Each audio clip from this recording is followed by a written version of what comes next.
So we had Suicide Squad and then The Suicide Squad. So now we've had Batman and The Batman. This is a trend that I really hope doesn't keep going. It's so confusing to talk about. Hello, Adam Ryan Donato.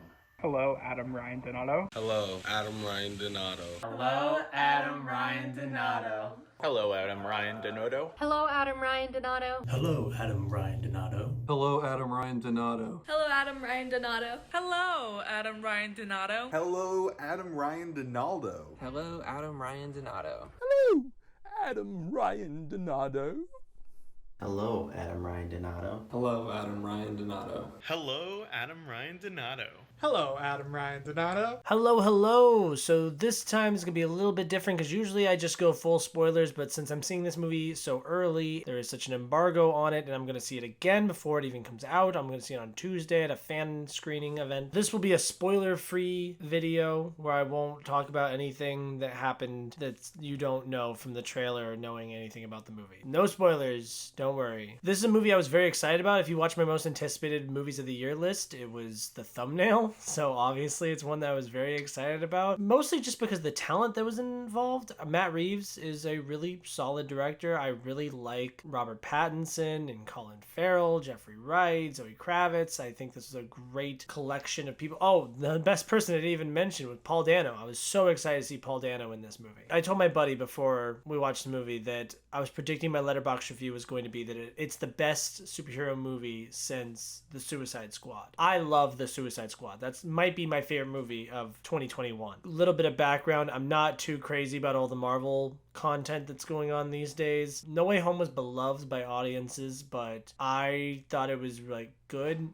I thought it was cute and funny, but I think a lot of people thought it had a lot more weight than it actually did to me. It just didn't really hit me the way I wanted it to. It felt like watching my little brother play with my childhood toys. It's fine, he's not doing anything wrong, but at the whole time I'm like, I'd just rather you not be touching my stuff. You know what I mean? I just think it's very overexposed and overrated. When The Batman came out, I was like, well, this is an actual movie, because a big thing I had with Spider-Man was references. Oh my gosh, this guy showed up from this movie that I know from my childhood. Oh my gosh, and they said this thing that I've had a conversation with my buddy about before, whereas this was just like a good movie. Not that like No Way Home wasn't a good movie, but we're talking a lot more about the references and the cameos than we are about the actual content of the movie, where this is the complete opposite. This is just one of the more solid blockbusters in general that I've seen. I hold this up in regard with a movie like Dune. That's how much respect I give a movie like this. My buddy asked me after the movie where this ranks DC wise, and obviously the Suicide Squad came up because I think this might even be objectively better than the Suicide Squad. I prefer a movie like the Suicide Squad more because I think it hits more bases and it's just something I like watching more. It's more entertaining to me. But this might be objectively better. Honestly, in a lot of ways, I'm sitting here thinking about The Dark Knight and Batman Begins the entire movie, thinking how it stacks up against those movies. Obviously, it's like the umpteenth Batman movie, so it's going to remind me of a lot of other things. I got a lot of Batman Returns from this. Obviously, the Penguin and Catwoman are in it, so those are obvious parallels, but especially with the final feeling that you're left with. On the comment card that I wrote while leaving the press screening was, it's like Batman Begins, but with less origin and more detective stuff. They talked about how he's going to have a journal that he writes in, and we're going to hear his voiceover of his journal entries. That's one of my favorite parts about the movie. It's awesome. The thing they nail about this movie is the quintessential Batman tone. It feels like, quality-wise, it's in between Dark Knight Rises and The Dark Knight. For me, it's very weird because Dark Knight Rises has a lot of things in it. Like, it's a cool, very grounded movie, but there's some things that happen in it that are like funny and they're silly and you laugh at it. The Christopher Nolan Batman movies are funny in a way that you can laugh with it. Like, they're making jokes, they want you to laugh from time to time, but they're mostly these very serious movies. But sometimes when they're trying to take such a ridiculous concept so seriously, it becomes funny where you're laughing at it a little bit. So that happened a couple times in here where I was just like,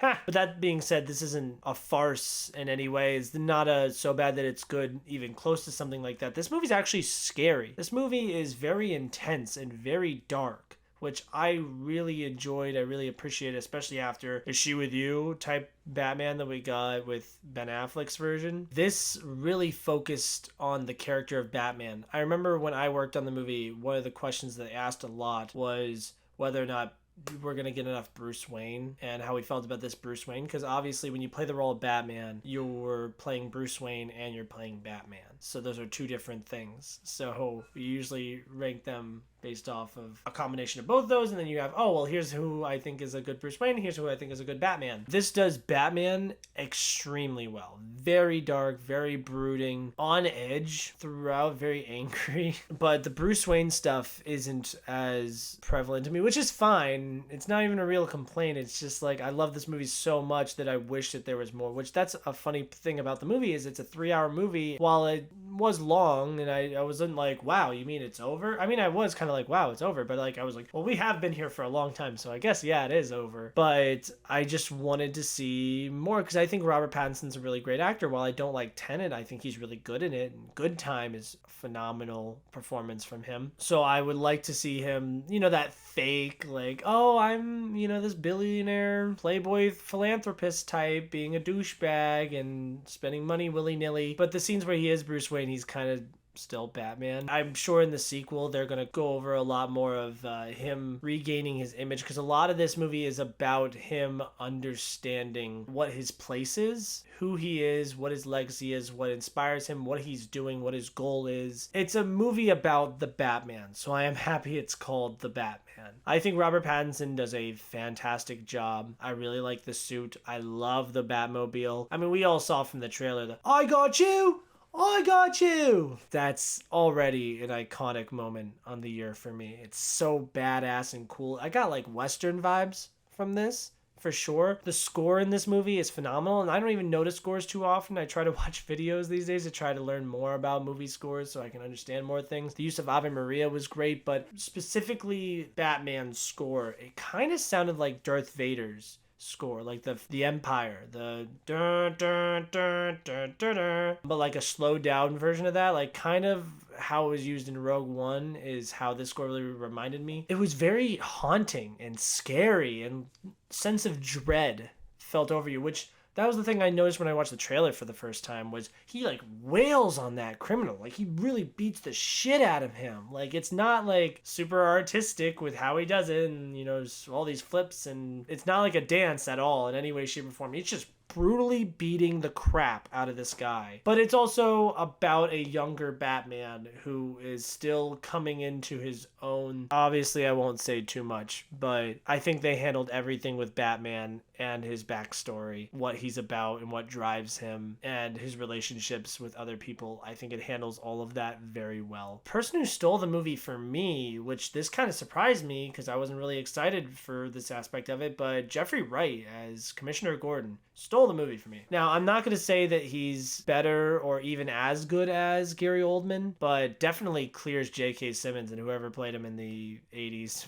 movies. Honestly, he's like Batman's partner. He's his right-hand man. He's in so much of this, and he's so intense, and I really like the relationship he has with Batman, the relationship he has with the police force and specific people in the police force, and just seeing him be a detective as well. As you get a clear Holmes and Watson vibe, not the Will Ferrell movie, but like, Batman Sherlock Holmes and Watson is Commissioner Gordon, who's just kind of, in this, it's kind of like Batman Begins Again. He's not Commissioner Gordon, he's like Lieutenant Gordon. But yeah, Jeffrey Wright, favorite part about the movie. Paul Dano was very good. I think he really went for it, and I really appreciate that. I don't think it's one of my more favorite villain performances, which I was really expecting it to be. I'm not disappointed, but I wanted more, and I feel like a lot of his scenes are in the trailer, and a lot of his more risky things that he does in the movie, like these bold choices that he takes, are the new stuff in the movie. And I'm definitely going to watch it again. This is definitely above average villain performance. I really like Paul Dano's Riddler in this movie. He's definitely a psycho. He's definitely a fucking weird freak. And to a certain extent, I even like I get him. I get why he's doing the things he's doing, and his relationship with Batman was really interesting. His entire plan for what he's trying to do was really effective. And I love the way they handled these three villains. And also the symbol of the costume, because that was one thing I was worried about, is I thought the costume of the Riddler looked weird. I think they utilized it really well. You could see that I'm struggling to do a non-spoiler review because I kind of want to talk about it. Colin Farrell as Oswald Cobblepot, the Penguin, I thought did a fantastic job. He really goes for it too. There's some times where I'm like, yeah, that's Colin Farrell. But there's other times where I really feel like he loses himself in the role. I really enjoy it. It's really fun to see him hamming it up. It's like the best version of Paul Giamatti's Rhino. You know what I mean? Zoe Kravitz as Catwoman, I really enjoyed as well. Her character arc influences Pattinson's character arc in a really beautiful way. It's definitely something that I'm gonna keep more of an eye on when I watch the movie again. I really think that she's a really great contrasting character with Batman.